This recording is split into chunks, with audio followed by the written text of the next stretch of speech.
How do you feel about tobacco use? Personally, I have told my husband, an avid user of chewing tobacco, time and time again, if you end up with cancer, do not expect me to be at your bedside feeling sorry. Lord knows I would be, though, feeling sorry for the people that he's left to deal with the consequences. Did you know tobacco is the leading cause of preventable illness and death in the United States? I know you're all thinking, here we go again, yet another lecture about smoking, but I don't care how many times you've heard it. Tobacco use is harmful to not only yourself, but others as well, physically and in some cases emotionally. This is why I support tobacco bans and smoke-free campuses, and you should too. I would like to take this time to discuss where smoke-free campuses started and how they are growing, how students feel about it, and the effects bans have had on the tobacco industry. There are about 1,180 schools with 100% smoking bans, according to the advocacy group Americans for Non-Smokers' Rights. Of these, about 800 campuses ban all forms of tobacco. Smoke-free campuses originally started at the community college level, but are now growing larger.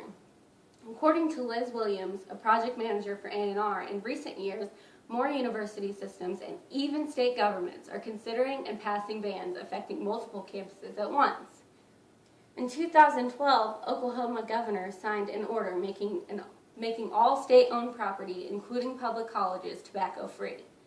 In June, the Louisiana legislature passed a bill requiring that about 40 public post-secondary institutions implement smoke-free policies, becoming the fourth state to enact some sort of statewide campus ban. According to the advocacy group, the number of campuses enacting bans has been rapidly increasing. Opinions about these changes vary widely among students. Dante Cooper, a University of Oklahoma junior, who also works in the emergency room, said he supports the ban. He sees patients suffering from the complications of smoking all the time, many of which started the habit in college or high school. Unfortunately, not all students are fond of the smoking bans.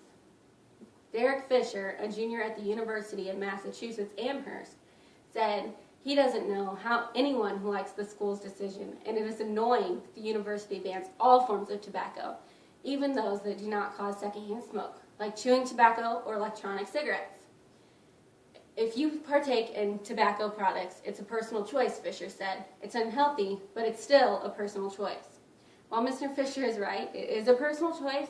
Information published in 2005 documented that secondhand smoke costs the U.S. more than $10 billion in healthcare expenditures.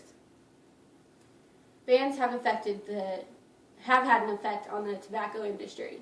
According to Clifford Douglas, the director of Tobacco Research Network at the University of Michigan, the number of states considering blanket bans on smoking is evidence to the rising awareness of the harms of tobacco. This is a sign of the change of times that the tobacco industry and its allies can no longer block public policy changes the way that the industry once did, Douglas said.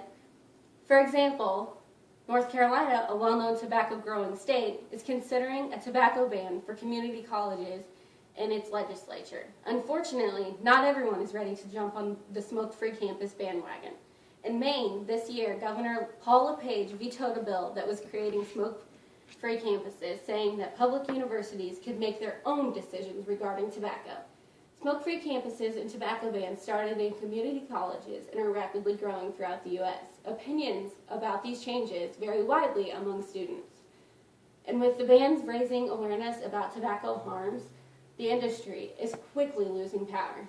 Just remember, every time you light up that cigarette or put in that dip, it is your choice. And you're right, but you are affecting others, including the ones that you love most.